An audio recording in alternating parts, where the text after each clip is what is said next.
Sudah 5 tahun lamanya Karjo berdagang bakso di ibu kota. 2015 lalu, ia dan sang istri memberanikan diri mengadu nasib di kota itu.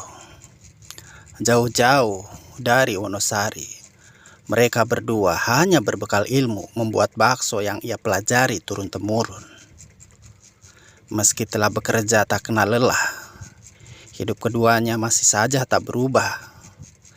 Mereka berdua tinggal di sepetak ruangan sebesar 3x4 itu.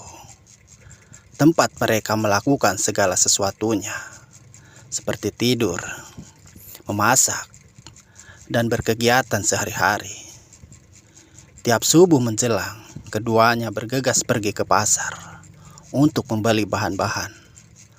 Tak lama Pak Sutri itu kemudian membuat bakso dengan resep khas milik keluarganya.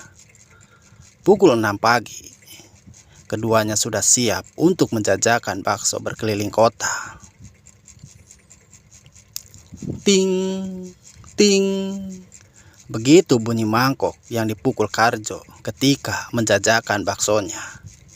Sang istri juga setia menemani langkah suaminya mencari nafkah. Bila siang hari tiba, keduanya akan berhenti di depan perkantoran di Jakarta Utara. Para karyawan akan berbondong-bondong antri membeli bakso buatan mereka yang lezat.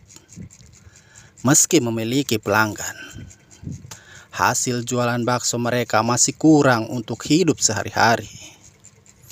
Kehidupannya 5 tahun di ibu kota masih saja melarat. Ditambah keduanya juga mencoba untuk memiliki momongan, tetapi tak kunjung datang. Mereka tak mampu untuk sekedar cek ke dokter. Saat dirundung kemiskinan, Karjo diam-diam mencari jalan pintas. Bukan ke arah kriminal, Karjo memilih untuk mempelajari ilmu hitam di desanya. Hal-hal klinik sudah jadi makanan sehari-hari.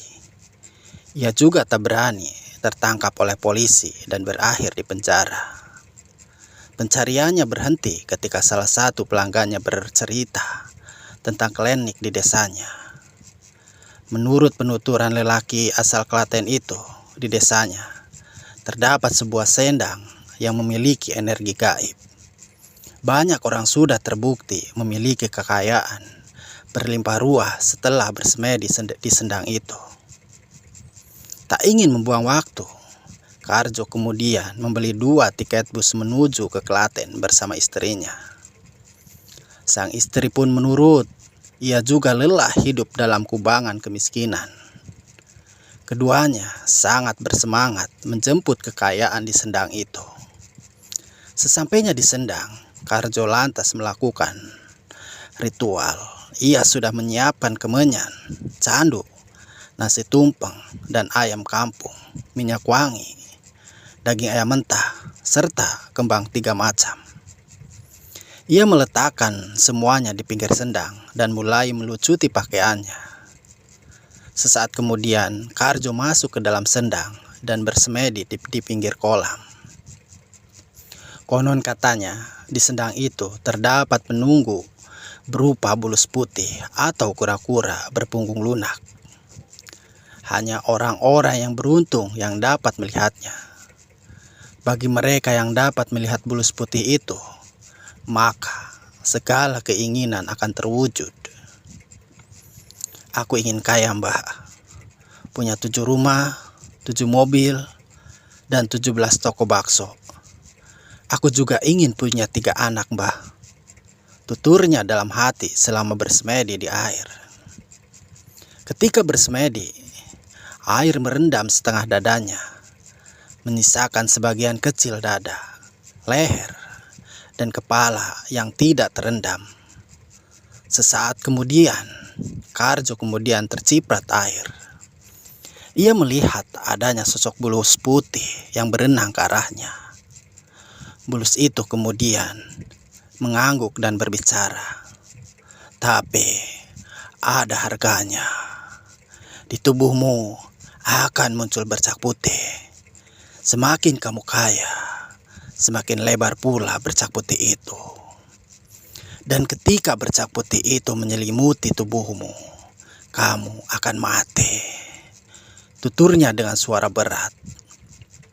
Setelah mendengar jawaban dari bulus putih itu, Karjo lantas bergegas pulang ke ibu kota. Ia menceritakan kejadian itu kepada sang istri yang hanya menurut. Sepulangnya di Jakarta, Karjo dan istri kembali berjualan seperti biasa. Meski berjualan seperti yang biasa mereka lakukan, tetapi tetap ada yang berbeda setelah kepulangan mereka dari Sendang itu.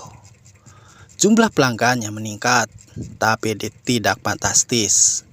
Namun, uang simpanan yang ada di gerobaknya bertambah 10 kali lipat. Tiap harinya mereka bisa memanen banyak uang dari situ. Hanya 3 bulan berselang, Karjo berhasil membuka kios bakso pertamanya. Saat itu pula, bercak putih pertama muncul di tangannya.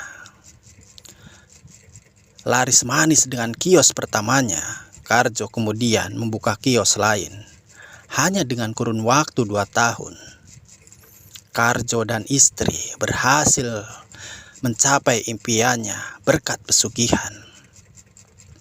Selama 2 tahun pula, bercak putih yang ada di tubuhnya kian melebar. Bercak yang semula ada di tangan merebak sampai ke tubuhnya. Hanya leher dan bagian kaki yang belum tertutupi oleh bercak itu.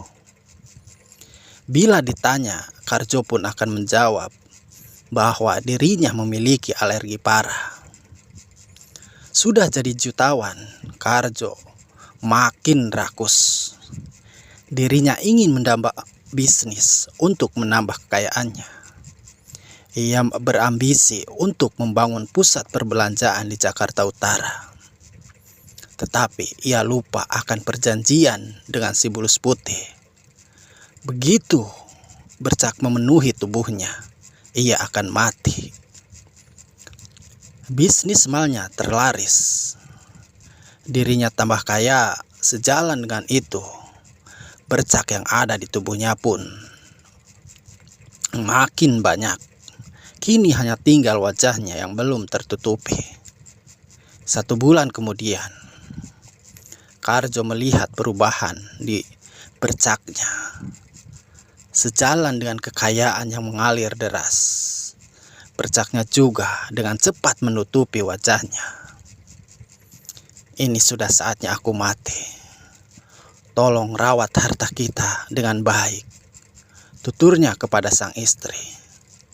Tak lama kemudian, Karjo meninggal. Sepeninggalnya Karjo, sang istri pun melanjutkan bisnis suaminya. Walau sudah teliti menjalankan bisnis, nyatanya beragam usahanya bangkrut juga. Bukannya untung, ia malah buntung. Ia harus menjual seluruh asetnya untuk menutupi utang kepada investor.